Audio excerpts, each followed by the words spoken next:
When Lena moved into the old townhouse, she liked that every floorboard creaked.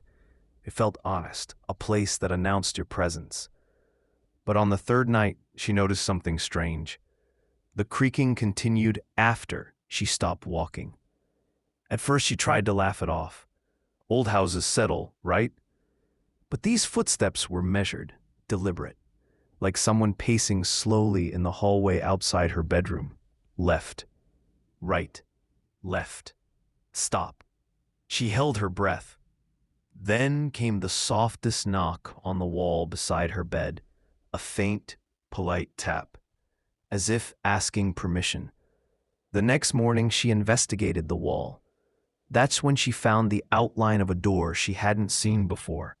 Faint, painted over many times. A second door in the room, one that wasn't on the house's floor plan. That night, the footsteps returned, slow and patient. When they stopped, the tapping came again, a little louder.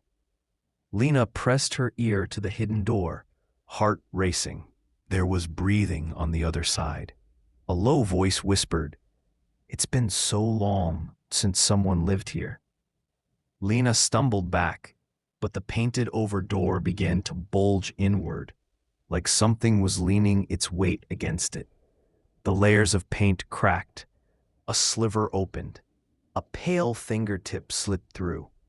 She ran downstairs, grabbed the heaviest thing she could find, a metal lamp, and returned to her room, panting.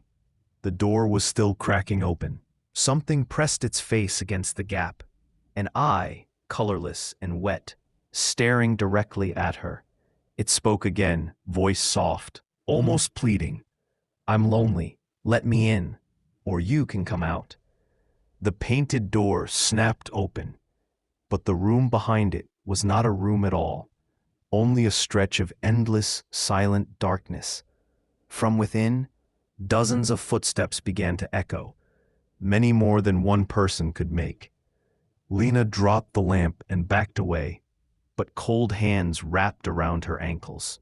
The last thing she saw before being dragged through the second door was her bedroom, distant, and the painted frame sealing shut behind her as if it had never been opened.